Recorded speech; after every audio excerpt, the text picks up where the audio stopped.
how to be naturally healthy. There's a lot of different things you can do to ensure that your body has a healthy environment. All right, so we're gonna start off with the first thing, and that's gonna be drinking proper water. You may ask, what's proper water? That's gonna be reverse osmosis water. Alkaline also works, depends how filtered it is. I know there are such things as Kangen water machines. I've tried them, not really my thing. They're a little expensive, but if you have one, that works. But reverse osmosis, so you can either get a filter for your tap, even for like showers, different things like that, but mainly just filter for your tap. You can get like a drinking reverse osmosis water filter, so really for ones like machines, if you say. The way that I do it is actually I go to stores. So you can either go to a local grocery store and they have them, pretty much like these big standalone machines. They'll say either reverse osmosis water or water filtration system. I'm sure if you look online or if you ask one of the employees, you'll be able to figure out if it is reverse osmosis, because some of them are just filtered water rather than actual reverse osmosis water machines. Again, for the longest time, I actually went to grocery stores and got my reverse osmosis water through that. However, I will say if you're able to find a proper reverse osmosis water store, so stores that pretty much just sell either reverse osmosis water or set up the filters for you, they will have their own machines in there, and I highly recommend to get your water from there just because they circulate water a lot there. So lots of customers, and that just ends up renewing the water more and more and more through the filters. So it doesn't stay in the same container the whole entire time, right? So in these grocery stores, you know, there may be like 2 or 3 people using it per day, whereas at these reverse osmosis water stores, it's hundreds of people using it per day, right? So the filters are gonna be a lot more ran through. The actual container that holds the water is gonna be used a lot more often. So it's gonna ensure more cleaner water and, in my opinion, a little bit of a better taste. Sometimes the ones from the grocery stores will have a little bit of a metal metallic taste. So definitely ensure that you are doing it to that. And again, our bodies are compromised mainly of water. So ensuring that you do have clean water is very crucial. Again, you can also add your own minerals or add salts and things like that to the water so that it's not just plain reverse osmosis water. I just drink it plain, but if you do want to ensure that you get your minerals through your water, then you can either add salt or add special minerals. I know you can buy like liquid minerals from, I think there's one like from Australian Ocean or things like that. And that will definitely help in terms of adding minerals to your water as well. Now, the next big thing is gonna be eating organic foods that are healthy. So whether that's fruits, vegetables, even a little, like mainly just whole foods, but ensuring that they are organic. So the thing is, when you are buying certain types of vegetables from fruits from grocery stores, the organic ones are gonna be going through a different process. So whether that is different growing techniques, different fertilizers, nutrients, things like that, but they also won't be sprayed with as much stuff. So I definitely suggest that you buy organic. It is gonna be a little bit more expensive, but in the long run, it's a lot more worth it. Tastes better for your body, and you definitely will feel better. So once you switch your diet to more of an organic diet, you definitely will be able to tell the difference. It will take a little bit because your body has to adjust to it, but you will be able to tell the difference. And then once you go back, it's hard. So sometimes you can even get frozen fruits. That definitely helps out as well. Frozen fruits are able to keep their nutrients trapped. So I definitely suggest buying frozen fruit sometimes, depending on what it is. Because again, by the time it gets to the grocery store, it's already half ripe. So buying frozen ensures that you get at its best ripe form, and then it kind of stays like that. So a lot of the nutrients are trapped. And in the morning, again, one of the best ways to start your day is through breakfast, breaking your fast. One of the best ways is probably eating blueberries, things like that. Antioxidant rich foods. So the blueberries are gonna have natural sugars in them that's gonna kickstart your day, but also has the antioxidants, and it overall just gives you in a proper energy stable form for the rest of the day. So again, you can drink coffee, things like that, but in my opinion, best way to break that fast is gonna be through blueberries. You can try other fruits, things like that, but blueberries, antioxidants, one of the best ways.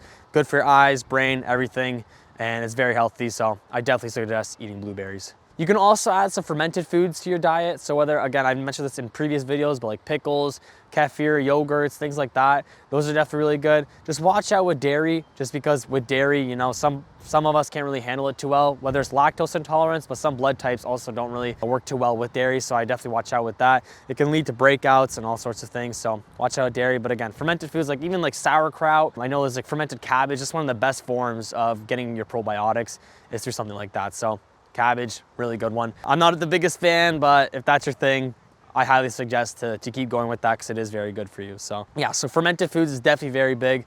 And you know, you can ferment your own foods, buy it from the grocery store, really any way that's most convenient for you. That's what I suggest. Next thing to being healthy naturally would be eating lots of protein, but that would have to be from clean protein sources. So whether that's through eggs, you can again have it through plants.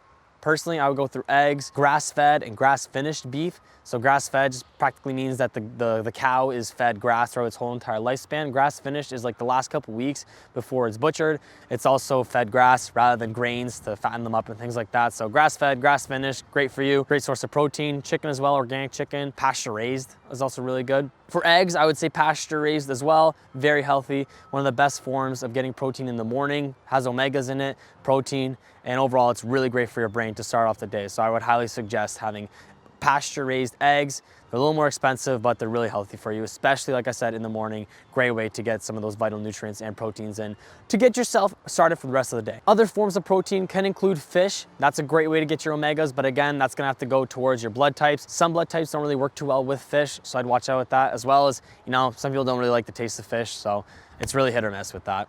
Another thing to ensure that you live a healthy lifestyle naturally is gonna be lots of sleep, okay? As much as, you know, as little hours as there are in the day, you gotta ensure you're getting at least 8 hours of sleep. Now I understand as you get older and while you're younger, it's gonna be different types of cycles. So while you're in high school, whatever school, and then also once you get older, it's gonna be different types of sleep cycles. So obviously sometimes you're gonna need more, sometimes you're gonna need less rest. It all depends how old you are. So definitely very important. However, it's crucial that you do get at least 8 hours of sleep, again, depending on your age, because this is usually when your hormones, when all of your, really everything in your body is growing, and it's just developing different types of things that are very crucial to whether it's, you know, easing your stress. Again, which sleep does help with easing your stress, but it's gonna be crucial with ensuring that you do have a healthy overall mindset. With less than 8 hours of sleep, you know, you'll still be able to get through the day, but you're not gonna be at that tip-top prime shape, which everyone needs at least 8 hours of sleep. All right, come on, it's very important. And again, even if you do have a couple naps throughout the day, that always helps. But again, to regenerate your brain, regenerate your whole entire system, your body, and again, you do go into almost like a fasted state while you are sleeping. So sleep is very important. At least 8 hours, like I said, really all depends on how old you are and what you're doing. So another crucial thing is being active and exercising. So whether that's going to the gym, biking, running, walking, really any way that you are moving your body, it's very important, because not only do you train your muscles, but it also moves your lymphatic system and get your body going. You know, it's like a good stretch. You feel a lot better throughout the day. So make sure that you are getting lots of exercise.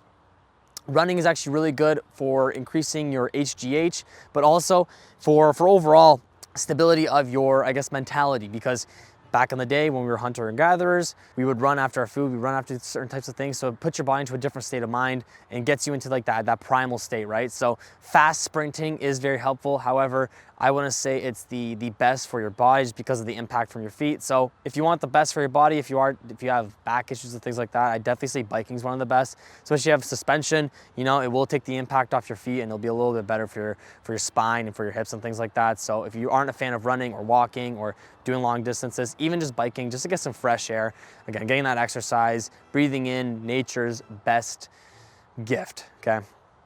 And that's fresh air. Also, a lot of the time they say that if you go right in the morning, and I think like right in the evening, it's usually when a lot of the trees produce a lot of oxygen. So look out for that as well. You know, whether you are going for walks or sprints, mornings are pretty good as well, like right before the sun comes out. So that's important. One of the last thing I'd say for living a healthy lifestyle naturally is gonna be easing out your stress, all right? Which again, sleeping, eating healthy, really just doing things that don't stress you out, okay? Whether that's your job, whatever that is, try your best to ease your stress, because the raise of cortisol is just it's gonna make things worse, right? You're not gonna get a good enough sleep. You're not gonna wanna eat. One of the main important things is not having stress before you eat, because your gut won't really wanna accept half the things that you're eating, and also you're gonna lose your appetite. So make sure, one of the most important things is to not be stressed out before you eat. Very, very crucial. Again, a lot of these things are gonna contribute to living a healthy lifestyle and to be healthy naturally. I'd say, again, one of the biggest points is gonna be water. They say your body's like 70% or more water, so ensuring that you are drinking water out of glass containers, not plastic, and reverse osmosis, whether you add your minerals or not, that's up to you. But again, drink reverse osmosis water, eating organic foods, eating fermented foods that are healthy, right? Trying to stay away from like trans fats and deep fried things and things like that, because those aren't really the best for you. Not only do they raise your stress levels, but they're not really the healthiest options. Again, lots of sleep, at least 8 hours, exercise, biking, sprinting, things like that, and easing your stress. So these are some of the best ways to reduce your healthy lifestyles, or reduce your stress, and also ensure that you live a healthy lifestyle and be healthy naturally. If you have any suggestions or any things that you do to keep yourself healthy, live a healthy, natural lifestyle, leave those in the comments below. If you have any questions, leave those as well. Make sure you like, comment, subscribe. As always, it's been Matt's Lifestyle, always here to help you guys out. Hope you guys have a great rest of your day. And again, any questions, leave them below. Peace.